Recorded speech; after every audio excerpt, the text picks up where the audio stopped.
I was looking through the massive stack of research we pulled for today's deep dive, and I just kept coming back to this really uncomfortable but fascinating paradox at the center of our pop culture. Oh, yeah. I think I know exactly what you're talking about. Right, because, if you think about the archetype that completely dominates the box office right now, for you listening, you know exactly what it is. It's the superhero.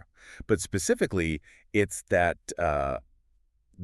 Bruce Wayne algorithm. The Bruce Wayne algorithm. I actually really like that phrase. You mean the whole, the wealthy, somewhat detached elite guy who puts on a mask to go save the world? Exactly that. The dual identity. The billionaire playboy by day, and then the dark Avenger by night. Yeah. But when you trace that specific algorithm back to its actual source, and we are going all the way back into the historical sources today, you don't find some progressive, forward-thinking idea about justice. No, you really don't. You don't find a comic book writer in 1930s New York dreaming of fighting gangsters, which is what I always assumed. You find a woman, a Hungarian baroness born in 1865, who was, frankly, absolutely terrified of poor people. It is such a jarring realization when you really sit down with the primary sources. We are talking, of course, about Baroness Orczy. And you're spot on. The deeper we dive into her life and the biographical details we have, the more it looks like the entire concept of the secret identity, which is literally the foundation of the modern superhero, wasn't just a clever plot device. It was a coping mechanism. It was this massive psychological fortress built by a woman who was suffering from a very specific kind of aristocratic trauma. And that, for me, was the big aha moment right off the bat. The mask wasn't originally invented to fight crime. It was invented to hide privilege. So today, for our mission on this deep dive, we are going to completely unpack the life and the incredibly messy legacy of Baroness Orczy. Yeah, there's a lot to unpack. We're going to trace how this Hungarian refugee, who was fleeing a peasant revolution, ended up in Victorian London. How she seemingly failed at everything she tried to do, music, art, you name it, and then just accidentally wrote the blueprint for Marvel in DC. While simultaneously, and we absolutely have to get into this later, running one of the most controversial and aggressive public shaming campaigns in British military history. Yeah, that part of the research is intense. Her legacy is incredibly complicated. It's not just a cute story about a famous book. It's a deep dive into the intersection of fiction, real-world political influence, and the sheer persistence of what the sources call the aristocratic ideal. So we have a ton of ground to cover. We've got her biographical details. We're looking at the publication history of her work, theatrical records, which are just wild to read through, and some pretty intense analysis of her literary themes. So let's start where she started, the old world. And we should probably address the name first. Oh, yeah. Please do. Because if you see it on a book spine or in a library catalog, it looks formidable. Her full name was Emma Magdalena Rosalia Maria Josefa Borbala Orczy de Orczy. It is a total mouthful. But she was pretty specific about how people were supposed to say it, right? Because I read in an old copy of the Literary Digest that she insisted on the pronunciation Orczy. Yes, Orczy. Yeah. And she went by a nickname that I actually find really charming, considering how formidable she became. She went by Imuska. Imuska. That means Little Emma in Hungarian, right? Exactly, Little Emma. And in her own letters, she explained that you have to put the accent on the first syllable, and the ez is pronounced like an sh. So it's em mushka. Mushka. It sounds sweet. It almost sounds disarming. But there was absolutely nothing little about her background. She wasn't just a wealthy person. She was historic. That's the perfect word for it. Born in 1865 in this place called Tarnors in Hungary. Her father was Baron Felix Orczy de Orczy. And he wasn't just noble. He was a composer who actually ran in circles with Richard Wagner and Franz Liszt. Right. And her mother was Countess Emma Was de Centigi et Siege. I mean, to really understand Orczy, you have to try and understand the social landscape of Hungary in the late 1860s. We are not talking about a modern democratic European state here. No, not at all. This is a deeply, deeply semi-feudal society. Her grandparents on both sides were royal counselors. They were knights of the Sacred Military Constantinian Order of St. George. They were members of parliament. Wow. They were completely entrenched in a system where the aristocracy truly believed they were divinely appointed to rule, and the peasantry was essentially just there to work the land and serve. It sounds like something straight out of a fantasy novel, or maybe like Downton Abbey turned up to an 11. But this is exactly where the trauma comes in. That highly privileged, seemingly perfect world wasn't actually stable. No, it was incredibly fragile. Right. The historical research highlights that this wasn't just some polite political divide. It was a physical, terrifying threat. You have the Orczy family sitting in the big house, enjoying high culture and music with Liszt, and literally just outside the gates, you have a peasantry that is starving, angry, and becoming increasingly organized. Precisely. And in 1868, when Amuska was just a toddler, she was 3 years old, that tension finally snapped. The records show her parents packed up the entire massive estate and just fled to Budapest. The sources cite the specific catalyst for that move as the fear of a peasant revolution. And I really think we need to pause on that for you listening. This isn't just, we moved to the city for better schools or a job. Yeah. This is fleeing for your life because you firmly believe the people who work for you are going to march up and burn your house down with you inside it. It is the defining trauma of her entire life. Try to imagine being a 3-year-old child in that environment. You wake up, there's absolute panic in the house. Your parents, these people who are supposed to be infallible, powerful, almost godlike figures in your world, are suddenly terrified. And they aren't fighting back. No, they aren't fighting, they are running. And that deep, visceral fear of the mob never left her. It shaped everything she did. And this is exactly what fascinates me about her writing later on. Yeah. Because if you look at the Scarlet Pimpernel, the villains aren't some foreign invading army or evil super criminals trying to take over the world. The villain is the mob. It's the French Revolution. Exactly. It's the dirty, unwashed masses trying to drag the fancy people out of their homes and kill them. That is the key insight into her psychology. To Orczy, the concept of safety meant the aristocracy remaining in power, full stop. And chaos was democracy, or at least any kind of violent revolution that upset that natural order. Right. So when she eventually creates her hero, Sir Percy Blakeney, he isn't fighting for the little guy. He's not Robin Hood. Not at all. He is literally fighting the concept of equality. His entire mission is rescuing the special ordained people from the ordinary people. Which completely flips the script on how we view superheroes today. Yeah. I mean, today you have Superman swooping in to save a bus full of public school kids, Yes. right? In Orczy's mind, the superhero exists specifically to save a carriage full of dukes and duchesses. Exactly. And the secret identity is the mechanism she invented to make that possible. Think about it. If the mob knows you're an aristocrat who opposes them, they just send you to the guillotine. Right, you're dead. So the mask of the Scarlet Pimpernel isn't there to protect his loved ones from standard criminals like Peter Parker does. It's there to protect his class status from the general public. It's a survival strategy that was born directly from that frantic flight to Budapest back in 1868. It's incredible how a childhood trauma just gets woven into global pop culture. So the family flees to Budapest, but the sources show they don't actually stay there. It seems like that sense of displacement just kept going. It did. It was a very nomadic childhood. From Budapest, they moved to Brussels and then eventually to Paris. And in Paris, she really tried to follow in her father's footsteps. Right. I read she studied music, hoping to become this great composer or performer, but the biographical details are actually quite blunt about this. She basically failed. She did. She just didn't have the innate genius her father was surrounded by, and that has to be tough. You have a father who hangs out with Wagner, and you just can't make the cut in the Parisian music scene. So you're a failed musician. What do you do next? You go to London. The family finally arrived there in 1880 when she was 14. And London in 1880 is a completely different universe. This is the absolute height of the Victorian era. The smog, the massive industrialization, the sprawling empire.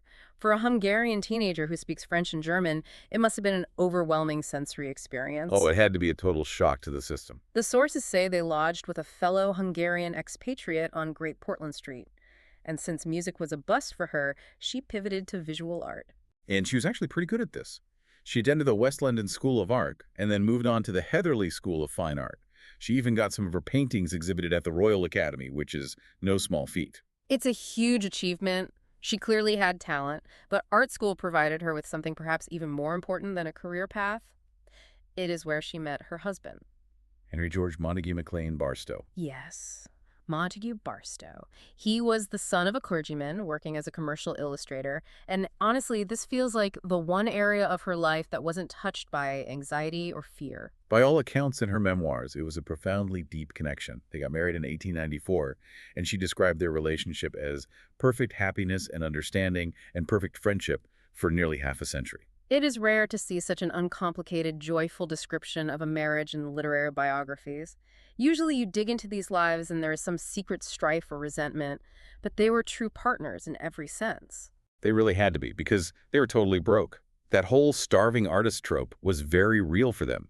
They were doing translations and minor illustrations together just to scrape by and pay rent. And that crushing financial pressure is exactly what brings us to the birth of the Scarlet Pimpernel, because there is nothing that motivates a career change quite like needing to pay the bills. Especially after their son, John Montague, was born in 1899. So you have new baby, you have very little money coming in, and you decide, okay, I'm going to write novels to save us. Which is a bold strategy. Very bold. But she didn't just hit a home run on the first swing, did she? Not even close. Her first novel came out in 1899 called The Emperor's Candlesticks. Total flop. Then she tried again in 1901 with a book called In Mary's Reign. That one did slightly better, but she was essentially churning out what critics called racy-mannered melodramas that nobody was really buying. So where does the lightning strike? Because this is one of my favorite parts of her entire story. It is just so cinematic. The historical records say she actually conceived the character of the Scarlet Pimpernel while standing on a platform on the London Underground. The Tube. Yes. It is a wonderfully contrastive setting. You have the grime, the thick smoke, the noise of industrial London, the very definition of the modern working-class world that she probably found quite ugly and distressing. And right in the middle of all that dirt and noise, she just has this vision of the ultimate pristine aristocrat. Sir Percy Blakeney. Sir Percy. She sees this character who is an English fop. Mm-hmm. He's obsessed with the latest fashion. He seems totally useless to society on the surface.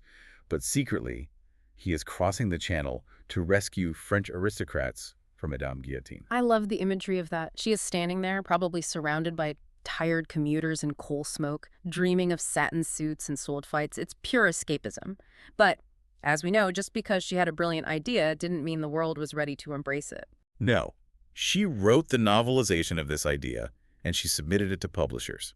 And the research says she was rejected by 12 different publishers. 12 rejections. We hear these stories today about J.K. Rowling or Stephen King getting rejected, but in 1903, getting 12 doors slammed in your face had to be demoralizing. Why do you think they hated it so much? Well, you have to think about the literary landscape of the early 1900s. The trend was heavily moving toward gritty realism and naturalism. High adventure and romantic melodrama were seen as a bit old-fashioned. Like a bit lowbrow. Exactly, a bit lowbrow. The publishers just didn't see a market for a story about a guy in a disguise saving dukes from the guillotine. It felt out of step with the times. But Orczy and Montague, they didn't quit.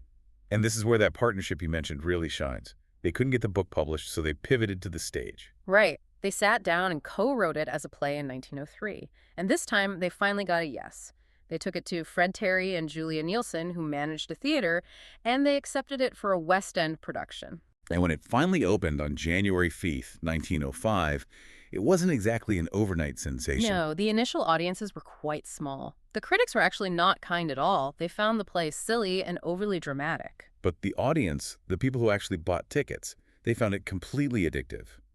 The sources show it started slow, but then the word of mouth just spread like wildfire across London. It ran for 4 straight years in London. It broke stage records. It ended up playing over 2,000 performances. 2,000, that is massive. That is Phantom of the Opera or Hamilton levels of success, but for Edwardian London. And naturally, once the play was a certified mega hit, the publishers who had rejected her came crawling back. The novel was finally published and became a massive international bestseller. And suddenly, our starving artists have total financial stability. They end up moving out of their cramped quarters to a beautiful place in Thanet, Kent. Talk about a turnaround. Complete life changer. But I want to spend some time really deconstructing why this specific character works so well and why he is still so relevant to you and me today.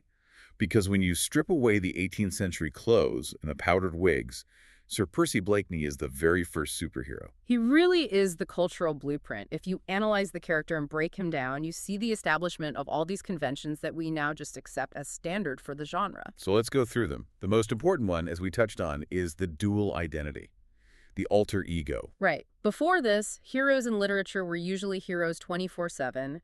Odysseus is always Odysseus. Robin Hood is always Robin Hood. Sure, Robin Hood might put on a cloak to trick the sheriff of Nottingham for an afternoon, but he doesn't go home and live a fake life as a boring accountant. Exactly. But Sir Percy does. He lives a completely fake life as a boring, stupid fashionista. He hides behind this meticulously crafted public persona of a slow-thinking, foppish playboy. He deliberately makes people think he is an idiot so that no one suspects he's the mastermind. And that is the Bruce Wayne and Batman dynamic perfectly executed. It really is. Oh, Bruce Wayne, he's just a rich idiot who fell out of a club at 3 a.m. He couldn't possibly be the Batman. Sir Percy did it first. And it goes much deeper than just the personality split. He has the signature symbol. The calling card. He leaves behind this small red flower, the Scarlet Pimpernel, at the scene of his interventions. It's a brand. It's the bat signal. It's the mark of Zorro. It tells the villain, I was here, I beat you, and you didn't even see me. And he also has a support network, the League of the Scarlet Pimpernel. Right. 19 devoted aristocratic followers who aid his endeavors. It's the Justice League. It's the Avengers. It's the whole idea that the hero is so compelling that he inspires a movement of people to back him up. And there is one more point the research makes that I think is crucial. His superpower isn't brute strength. He's good with a sword, of course, but he wins his battles because he is smarter than everyone else. He has superior intellect. Yes. The ability to outthink and outwit his adversaries. This was a completely new kind of hero for a new century. A hero who wins through cleverness, misdirection, and mastery of disguise rather than just punching his way out of a problem. And Orczy didn't just write this one book, Count Her Money, and walk away. She realized what she had, and she turned this into a massive franchise. Oh, she built an empire. She wrote over a dozen sequels. I think the most popular one noted in the sources was I Will Repay, which came out in 1906. That's right, and she kept writing them for decades. The final book in the series, Mademoiselle Guillotine, didn't come out until 1940. That is a 35-year run for a single character universe. And it crossed into other media almost immediately, which is another hallmark of the modern superhero. The story was translated into multiple languages, constantly revived on stage, and adapted into films. From the early silent films in 1917 all the way to the classic 1934 version with Leslie Howard and even the 1982 film version, the cross-media success was staggering. But here's where we need to broaden the scope of our deep dive. Because while the Pimpernel was obviously her cash cow, she was also doing some really innovative, pioneering stuff in the world of mystery and detective fiction. I actually didn't know this until we pulled the sources for today, but she was a founding member of the Detection Club. Which is a very big deal in literary history. The Detection Club was formed in 1930, and it was the elite inner circle of British mystery writers. We are talking about heavy hitters here. G.K. Chesterton, Agatha Christie, Dorothy L. Sayers. Exactly. Being a founding member alongside Christie and Sayers puts Orczy right at the high table of the golden age of detective fiction. She wasn't just seen as a romance or adventure novelist by her peers. She was a master of the puzzle. So tell us about her detective characters, because she broke some serious ground here. What about Lady Molly of Scotland Yard? Lady Molly is one of her most significant yet overlooked contributions to the genre. Published around 1910, it's a very early example of a female detective serving as the main character. Which feels incredibly progressive for that era. It was. In a literary world that was completely dominated by Sherlock Holmes, this hyper-rational, cold male figure, Orczy, introduced a woman who was a recognized professional police officer. Lady Molly used female intuition and psychology, but she was an active, clever agent solving complex crimes. She wasn't just a sidekick or a victim. And she also created another distinct archetype with the old man in the corner. Yes. The old man is the ultimate archetype of the armchair detective. The guy who solves the crime without ever actually leaving his seat. Literally. He sits in the corner of an ABC tea shop in London, sipping milk and tying intricate knots in a piece of string.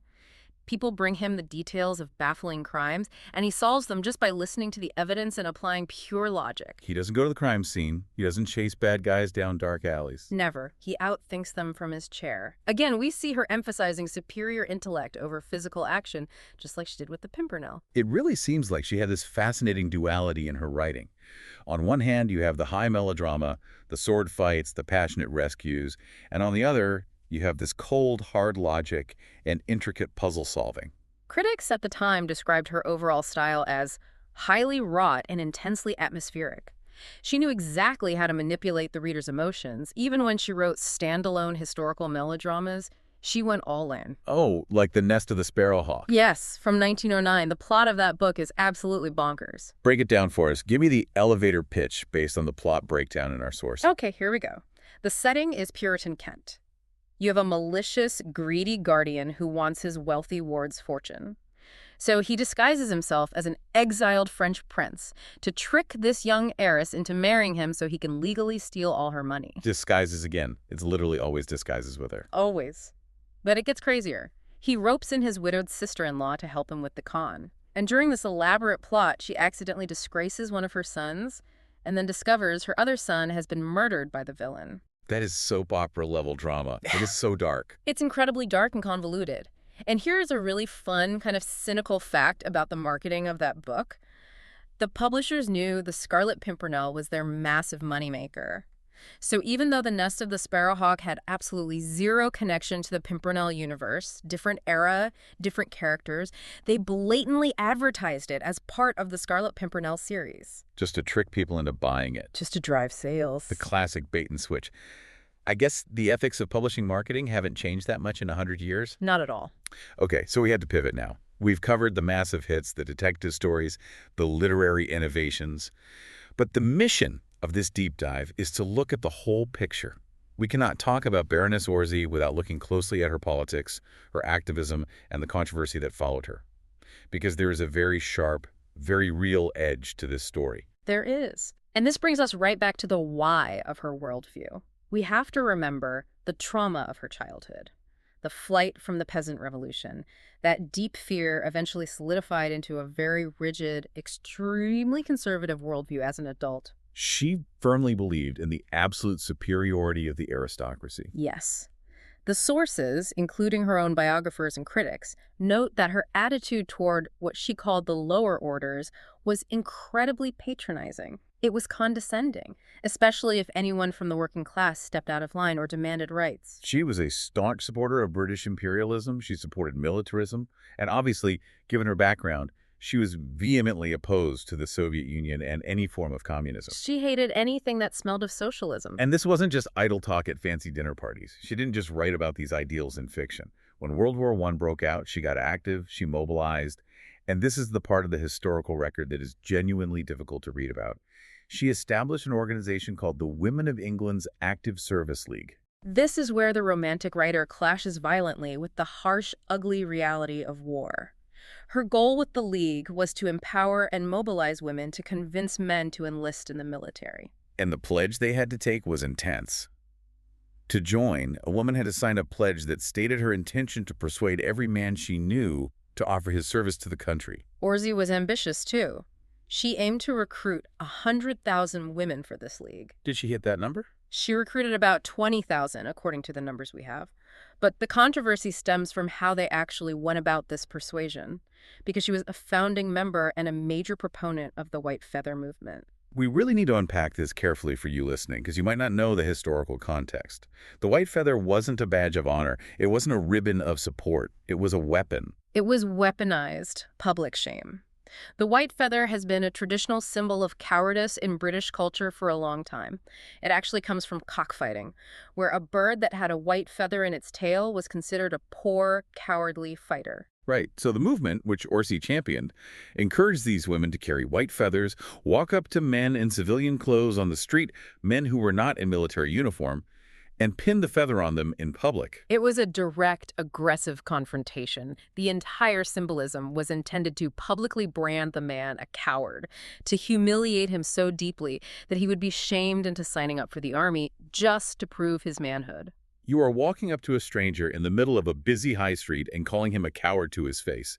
It's incredibly aggressive. It was a blunt instrument of social pressure, and Orczy was right at the forefront of it. She truly believed it was a British woman's patriotic duty to shame men into fighting and dying for the empire. But the massive problem with this movement, as the historical accounts show us over and over, is that these women didn't vet the men they were targeting. No, not at all. It was completely indiscriminate. They handed feathers to teenage boys who were legally too young to enlist. They handed them to men working in vital, essential industries, like engineering or munitions, who were explicitly forbidden by the government from enlisting because they were needed at home. And most tragically, the records show they handed white feathers to soldiers who were home on leave, or men who had been severely wounded in the trenches, honorably discharged, and were simply wearing civilian clothes while they recovered. Just try to imagine that. You've just come back from the horrors of the trenches. Maybe you're Suffering from shell shock, maybe you've lost a lung to mustard gas, and a wealthy woman walks up to you in your hometown and hands you a feather, publicly calling you a coward. It was devastating. There are documented historical cases of men committing suicide shortly after receiving white feathers. It was a cruel, deeply damaging campaign. So as we look at all the sources, how do we reconcile this? The woman who wrote these incredibly fun, swashbuckling adventures that bring us joy is the exact same woman who is ruining real people's lives with feathers in the street. I think it all goes back to her absolutism. In her mind, the aristocratic ideal she worshipped required a blood sacrifice to maintain. Duty to the empire was everything.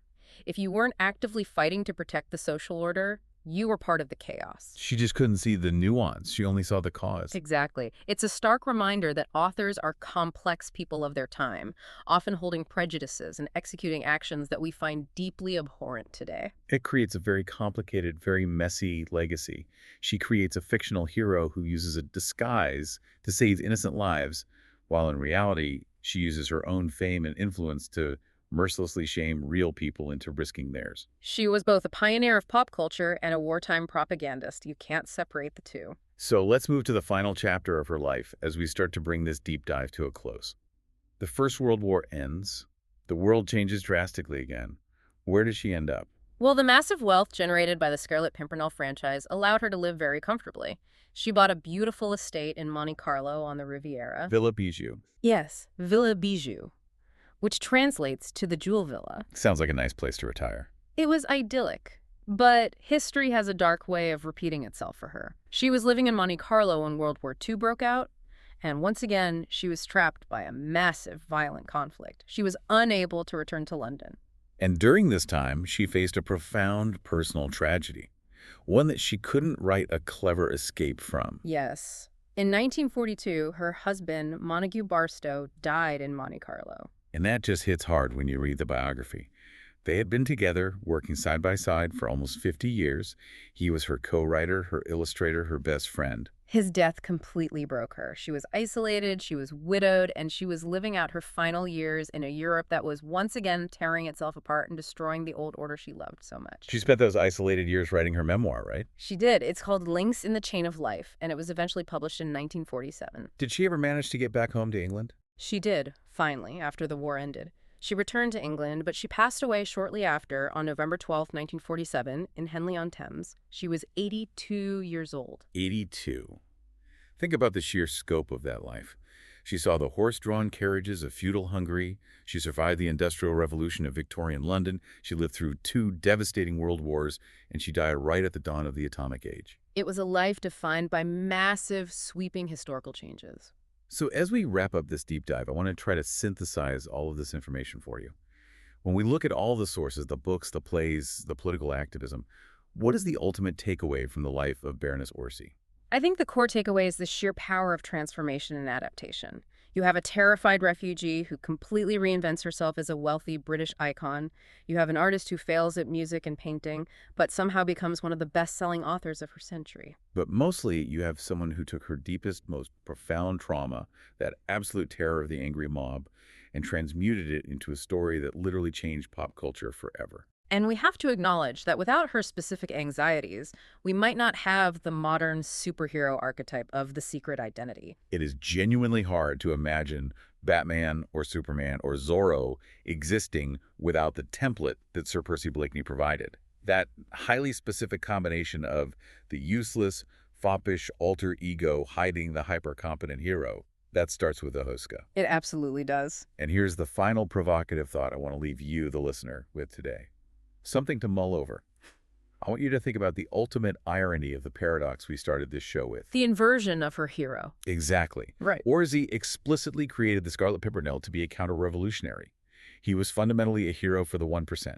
His entire purpose was to fight the masses to keep the aristocracy on top. Correct, he was a conservative icon. But the trope she invented, the masked hero with a secret identity, it evolved over the decades. It got democratized by later writers. Now, when we see a superhero in a movie or a comic, they're almost always fighting for the common man. They're the ones fighting against corruption. They're fighting the elites.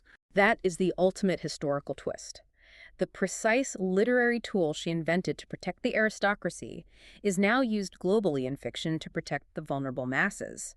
The creator's original, deeply conservative intent has been completely flipped and rewritten by the legacy of her own creation. It just goes to show that once you put a story out into the world, it really doesn't belong to you anymore. It takes on a life of its own. It belongs to us. Precisely. The culture decides what the symbol means. So, the next time you're sitting in a theater watching a Marvel movie, or you see a trailer for the newest Batman reboot, look closely for the Pimpernel DNA. Look for the deliberate fop, the clever disguise, the calling card. It is all there. And it's all thanks to Imuska. And maybe, if you're a fan of mysteries, give Lady Molly of Scotland Yard a read. You might be surprised by how modern and engaging her detective work still feels today. Absolutely. Thank you for going on this incredibly deep, complex journey with us today. It has been a wild ride through history. It certainly has. We will see you in the next deep dive.